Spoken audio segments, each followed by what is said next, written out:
Today we'll be assembling a sim rig. This involves combining the Next Level Racing Flight Stand Pro with the Flight Seat Pro, resulting in what we call the Flight Simulator Pro. This video isn't sponsored. Next Level Racing sent me this unit for review without any conditions attached. Assembling it was a lot of fun, although I did encounter a few problems. But for now, let's build.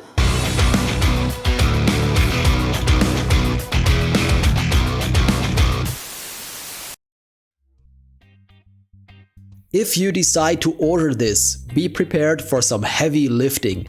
It weighs a metric ton. Eventually, I managed to maneuver both packages into my flat. Let's open the first package and see what's inside. It's the seat. The next package should contain the stand then. Let's set it free and begin assembling. First, let's focus on the seat. Inside the box, there's plenty of bubble wrap and a giant blister case with screws and all the necessary tools for construction. Additionally, there's a comprehensive manual that explains each step clearly and concisely. I didn't encounter any serious issues with it throughout the assembly process. None of the parts arrived bent or severely damaged. The seat's build quality is above average compared to many other gaming chairs on the market. Particularly, the combination of PU leather and suede is quite nice. Furthermore, there's a cutout for center-mounted sticks. Recliners on both sides add extra stability. If you choose to get only the seat, you can choose between military-style cockpits or general setups like the one shown here. To install the backrest, you first need to align the recliners, which may require some force since you can't use the backrest for leverage.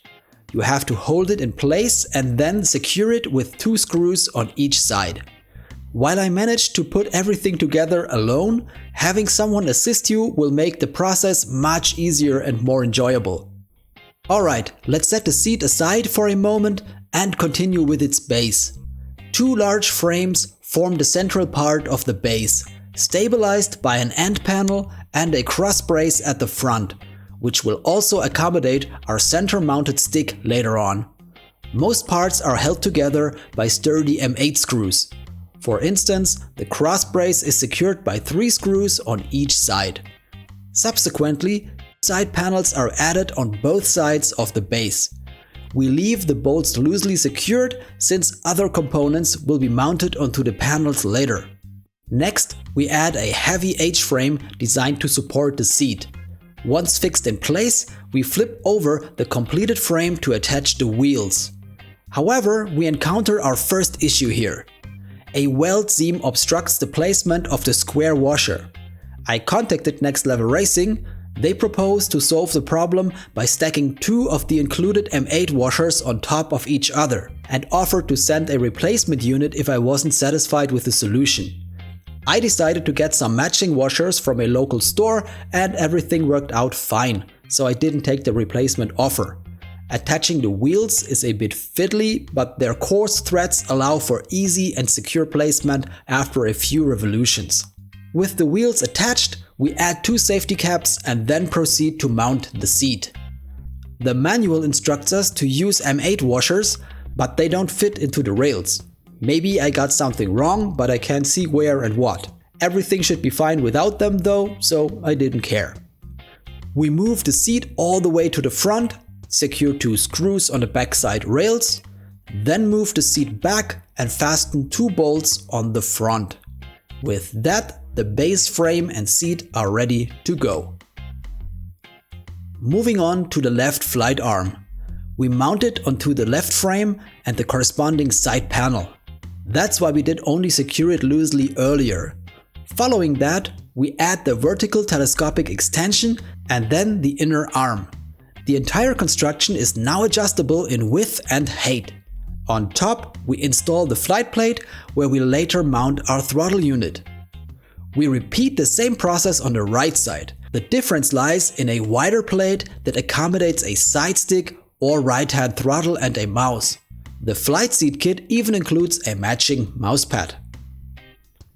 Next in line is the stick mount. Its initial part is the HOTAS extension mount that attaches to the cross brace. Then the adjustment bracket, along with a HOTAS plate, follows. 4 bolts secure it in place. Now onto assembling the flight stand.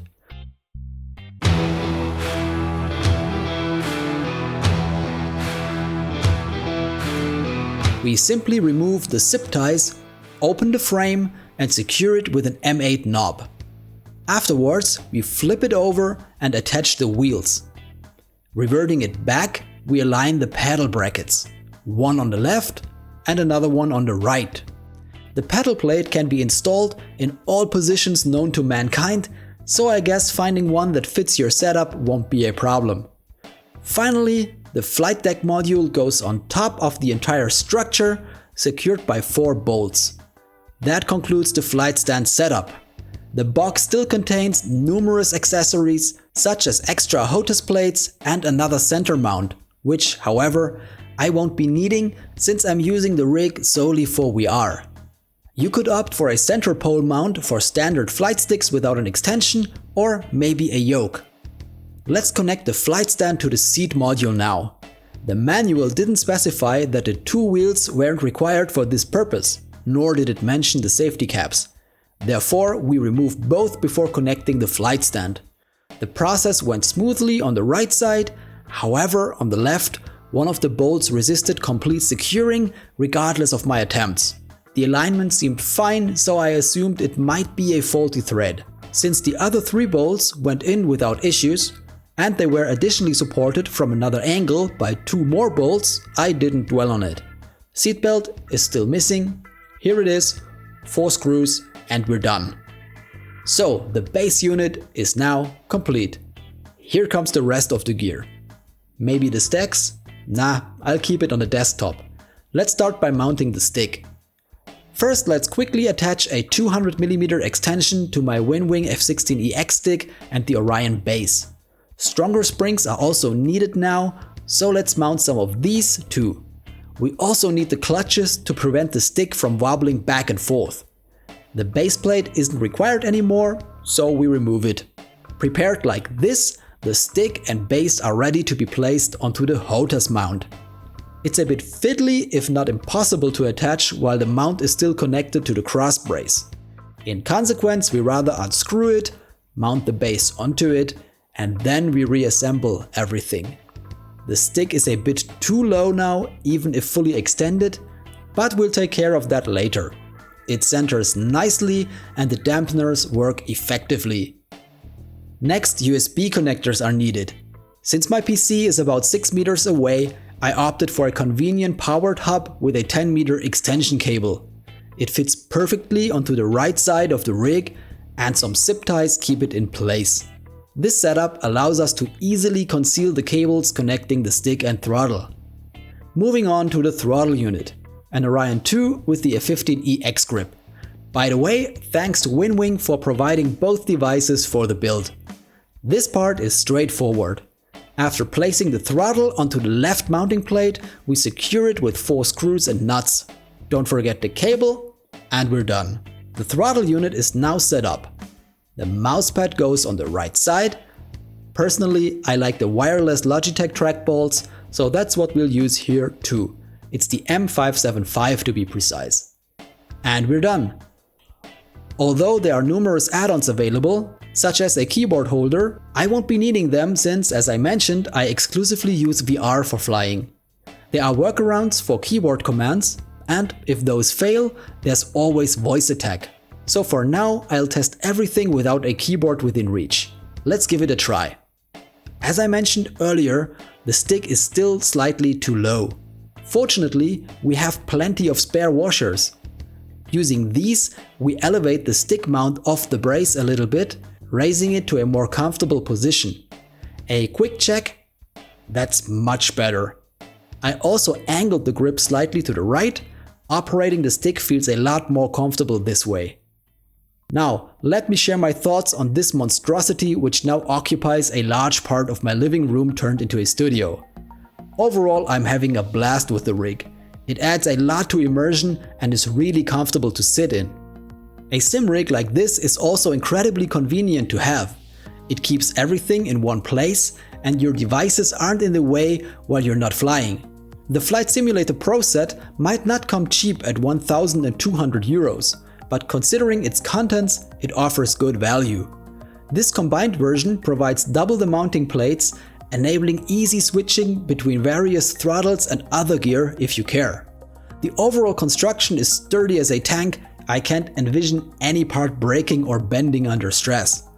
The wheels move smoothly, and the suede on the seat really is a nice touch. Areas for improvement could include better quality control. For instance, I noticed scratches on the seatbelt buckle receiver. Then there was this monstrous weld seam obstructing the square washer. And of course, you remember the faulty thread on the left frame. Also, there were a few more slight scratches on some parts. They are only barely visible though. You only notice them from like 40 centimeters distance under studio lighting.